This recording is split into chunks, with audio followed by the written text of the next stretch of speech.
دوستانو سلامونه.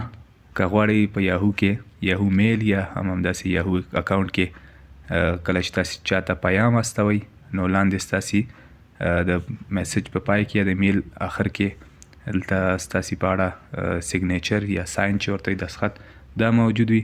نو هغه لپاره تاسې خپل یاهو میل خلاص کړئ، برنامې ته چې لاړئ بیا په دغه پروفایل به کلیک وکړئ. هغه نه وروسته به سیټینګز ته لاړ شئ. سیټینګز ته چې لاړئ دلته لاندې به تاسې راشئ جنرال کې سیګنیچر دغه لومړنی کوم اپشن چې دی په دې به کلیک وکړئ.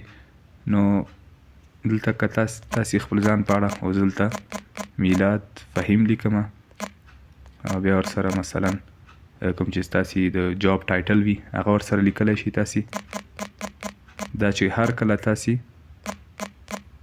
کله تاسې چاته پیام استوئ نو دې سره به په آخر کې د میسج کله چې تاسې میسج ورته لیږئ دې سره به آخر کې دغه ډول آپشن هغه راځي. هغه نه وروسته به تاسې بیک لاړ شئ. نو دا اوس تاسې لیدلی شئ چې هر چاته کله تاسې میسج کوئ نو دغه ستاسې نوم ترڅنګ د جاب ټایټل او که د شرکت په اړه هم تاسې څه لیکل 1000 تورو پورې تاسې کولی شئ چې دغه ځای کې د سیګنیچر کې تاسې تورې ولیکئ.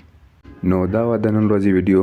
که خوښه شوې مې وي در سره لایک یې کړئ. که کوم نظر یا پوښتنه لرئ له موږ سره یې د کامنټ له لارې شریکه کړئ. نو تر بلې ویډیو پورې مې په پاک او مهربانه رب سپارم. هر چیرې چې یاست خوښ او اباد اوسئ.